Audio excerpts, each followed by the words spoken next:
thank you guys so much for having me. Is this okay? We good? So my name is now Amber Young, formerly Britt. I just got married in June, so excited to be here. This is my first conference as a married woman. But I'm really excited about the talks that we'll have in our session today. So we'll basically be going through the first couple of talks, and then there'll be a break at 2:15, followed by a second part of the session. And this is like the last oral session of AbGradCon, so congrats on making it through. So I'm just going to go over a general overview for my intro, sort of defining what's necessary for habitability, what we think is a good definition for that, observational techniques for exoplanets, because we have a couple of exoplanet talks later on in the session, and then I'll also be talking about making predictions with modeling efforts. So first off, defining habitability. I've seen time and time again from exoplanet scientists and astronomers alike where we're thinking that the first base is to look for water, because where there's life, there's water. And so the first thing that I'm going to define for you guys is the habitable zone, in case you're not familiar. From Casting et al.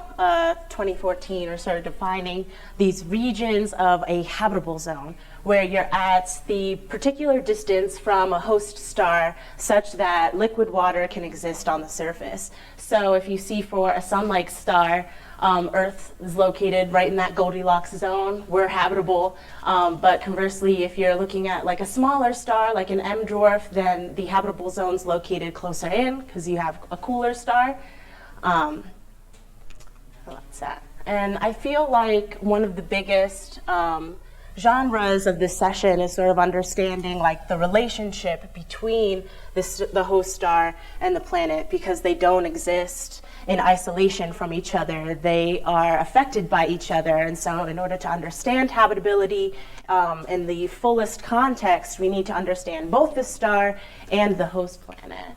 And so we'll see later on in the session, Theo will be talking about stellar evolution and the post-main sequence phase of star, where at the post-main sequence, the habitable zone region will actually move further out. And we'll also be talking about the importance of albedo later on in the session. So I'll just give a little intro on that, where albedo is just a fancy term for the reflectivity of a planet. So if you have a high albedo, then there's a large amount of stellar radiation being reflected from the surface, either from a lot of high reflective ground material like ices, or perhaps a lot of cloud cover will give you a high albedo. And then conversely, if you have a low albedo, that would indicate that most of your stellar radiation is being absorbed at the surface. And we'll hear more about the importance of albedo from Jack. He'll be talking about sort of the wavelength dependence of albedo and how it's correlated with stellar type and temperature. So understanding albedo can really help us shape what we know about habitability and how we'll be able to define it. Next, what we can also talk about in terms of defining habitability is looking at the relationship between early Earth and the Sun, because we know that, again, stellar evolution, that process is dynamic, so we can sort of ask how habitability can be maintained over long geologic time scales. And so one thing I'm going to talk about is, in the past, the Sun was 30% dimmer. And so there was a question of how did Earth remain habitable, because we know there's geologic evidence that suggests life was still able to thrive and be able to survive even in this distant past.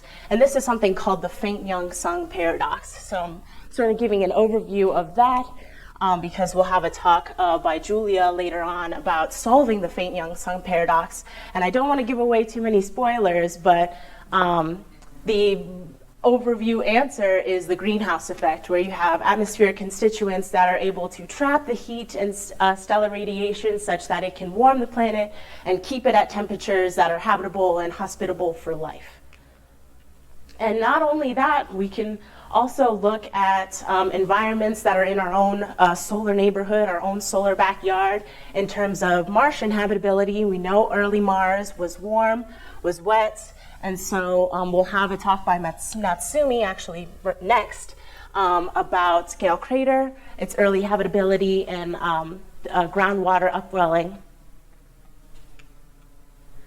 So now I'll go into observing exoplanets and 2 techniques that'll be discussed. So here's an overview of the various techniques that have been used to discover exoplanets over the years. But I'll focus on transit because we have a talk coming up by Pedro.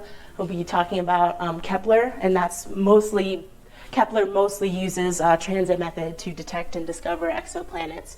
So as a planet is passing in front of the host star, we'll see a dip in the total stellar luminosity, and those dips are actually wavelength dependent and corresponds to whatever chemical constituents are present in the atmosphere. So you can convolve those wavelength dependencies and then get planetary parameters like the radius. You can do theoretical studies on like the temperature profile of the planet, etc. And then we'll also hear a talk by Shreyas about ground-based photometry. So we'll hear a little bit about the amazing efforts from ground-based telescopes to look and characterize exoplanets with imaging, ground-based imaging. And finally, when we are looking at habitability and what we look to find in the future for either exoplanets or even within the solar system, we do a lot of predictions. And so how we make these predictions is normally through understanding the atmospheric state, and that would mainly be done through photochemical modeling, or where you'll calculate, species abundances, pressure profiles, the production and loss rates of species in the atmosphere. And then you could also have climate modeling, which gives you really good estimates of your temperature profile and how that changes with altitude.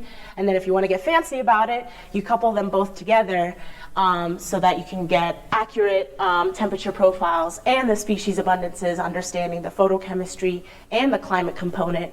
And once you put those together, you can do even cooler things like couple the outputs from these modeling simulations to astroecology models, where you can, get even more detailed about the contextual environment and the planetary environment, and use that to make predictions as to what would we see in exoplanets if we wanted to take modern Earth and put it around a different star or put it at several parsecs. How do we observe it?